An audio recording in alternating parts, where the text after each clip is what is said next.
I'm fine. Sure. I'm going to do.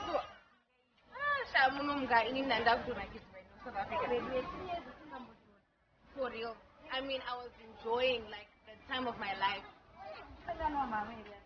She's fine, alright. We always talk one on the phone, WhatsApp, everything. No, Gigi. Chomi, we need to go and have fun. Mama, no. Chomi, we need to go. Maria tuda unofara nayo handi tinotengera mama ufu vawane chikafu chekudya because situation is very bad. Sweetie, I always talk to my mom on the phone, okay? She's fine. No. Chomi, we need to go. Come on, friend. I'm just friend. We're just going, have fun, have drinks, and then we go kunozonona mama after. What's your problem? Situation is very bad. I came here kutitende tinofara. That's it. Sweetie, I've got all the money in here.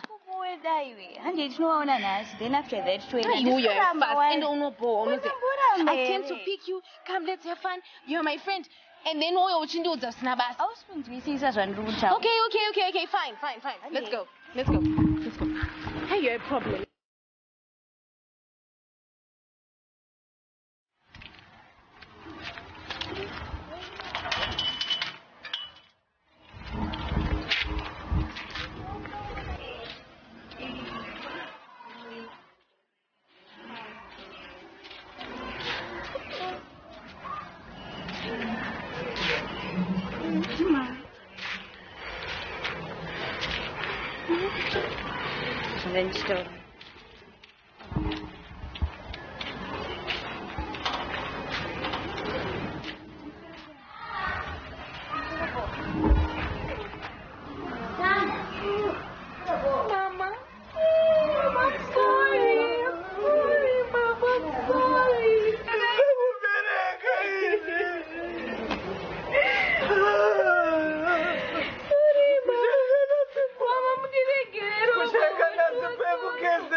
Wapane kupi chene.